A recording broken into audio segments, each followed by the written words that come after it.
Guten Tag, liebe Schüler und liebe Schülerinnen. Aujourd'hui, nous allons travailler sur l'expression de la comparaison, spécifiquement sur le comparatif de supériorité. À quoi sert le comparatif? On l'emploie pour comparer deux choses ou deux personnes. En français, par exemple, on peut dire que Sven est plus gentil que Linus. On voit ici que l'adjectif gentil est encadré par plus que. Lorsqu'on utilise cette structure, on parle de comparatif de supériorité. En allemand, on va également comparer Sven et Linus en utilisant l'adjectif nett qui signifie gentil. Sven ist netter als Linus. Sven est plus gentil que Linus. On voit ici que la formation du comparatif de supériorité est un peu différente.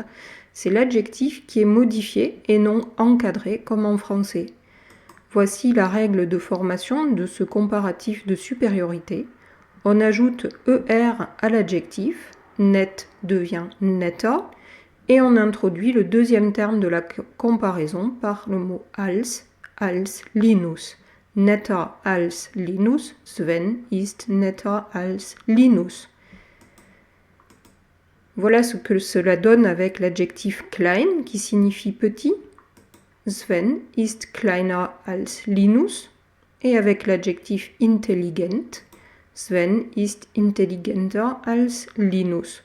On voit ici que contrairement à l'anglais, la longueur de l'adjectif ne modifie pas la formation du comparatif de supériorité.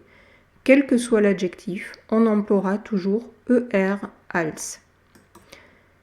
Il y a cependant 5 exceptions à cette règle à savoir par cœur.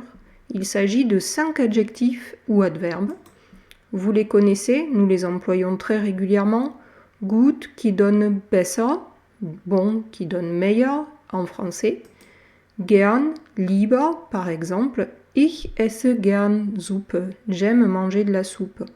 Ich esse aber lieber Schokolade. Mais je préfère manger du chocolat. Viel qui donne mehr. Hoch qui donne höher. Nah qui donne näher. Ces 5 adjectifs ou adverbes doivent être appris par cœur car ils sont complètement irréguliers, que ce soit sur le comparatif de supériorité ou sur le superlatif que nous verrons plus tard. Nous allons avoir également quelques adjectifs qui vont prendre un umlaut. Ce sont des adjectifs monosyllabiques, c'est-à-dire qui ont une seule syllabe, et ces adjectifs ont comme voyelle A, O ou bien OU. Par exemple, groß qui va donner größer, jung qui va donner jünger, kalt, kälter, warm, wärmer. Je vous propose d'apprendre ces 4-là car ils sont assez fréquents. Voilà, l'explication de la règle est terminée. À toi d'appliquer ce que nous venons de voir sur cet exercice. Je te propose de comparer die Ente, la 2 chevaux, et der Sportwagen, la voiture de sport. Et voici quelques adjectifs pour t'aider. Klein, groß, avec une irrégularité sur groß. Alt, moderne, avec une irrégularité sur alt. Langsam, schnell. Schön et unästhetisch. Voilà, travaille bien et à très bientôt dans une prochaine vidéo. Tschüss!